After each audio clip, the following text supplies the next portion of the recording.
So, ayan guys, magandang gabi. Ngayon ay ipapakita ko sa inyo yung tungkol sa aming piso Wi-Fi po. So, let's start. Ayan, open natin yung piso Wi-Fi. Ang pangalang piso Wi-Fi namin ay Makoy Piso Wi-Fi. Connect natin. Ayan.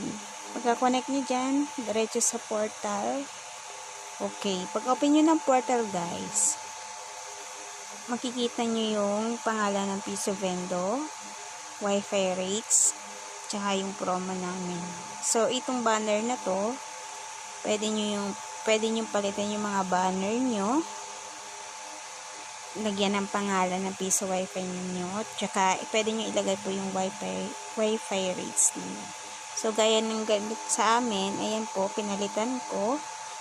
Nakalagay dyan, Makoy Piso Wi-Fi. Then, nakalagay din po ang Wi-Fi rates. Meron tayong piso for 15 minutes. Takbo ng takbo.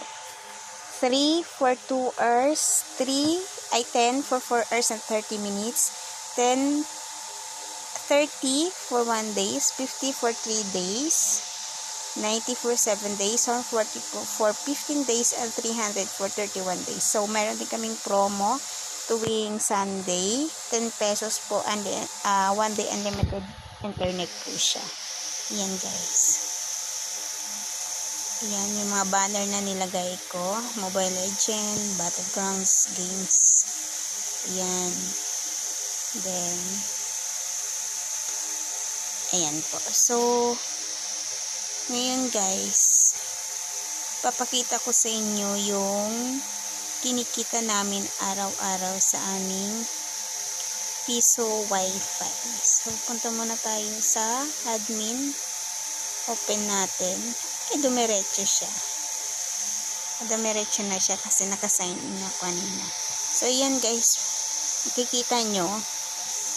Yan po yung kita namin for today guys. Lumalaki na siya. Dati, alam nyo ba, kinikita lang namin, dati, nasa 30 pesos hanggang 50 lang yung rates namin daily.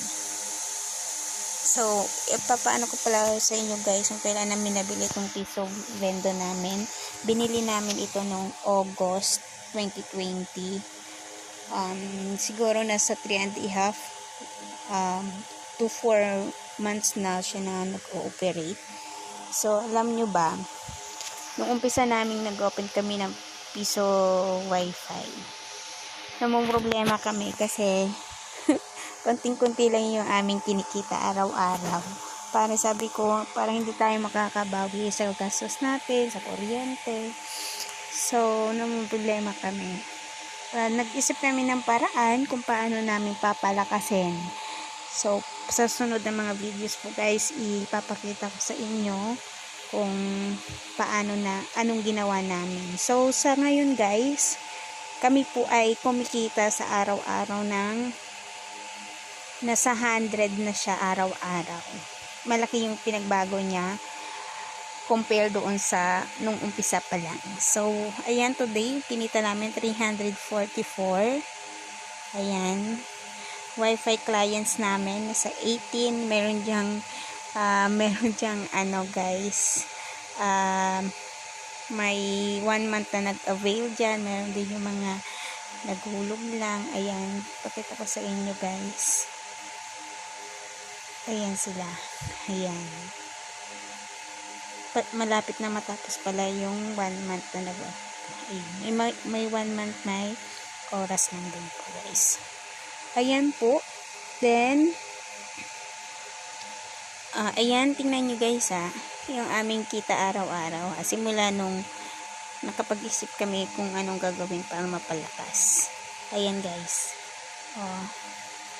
20, ayan ng 12, ay ng 1, 369, 2, ayan guys, tingnan nyo na lang. So, hindi na kami bumababa ng 100, sa 100. Ayan. Ayan guys So, ngayon guys, papakita ko sa inyo yung total namin na kinita simula nung nag-open kami ng vendo. 4 months, mag 4 months na siyang nag-ooperate. Ayan guys, overall sales namin, umabot na siya po ng 18,456 guys. So,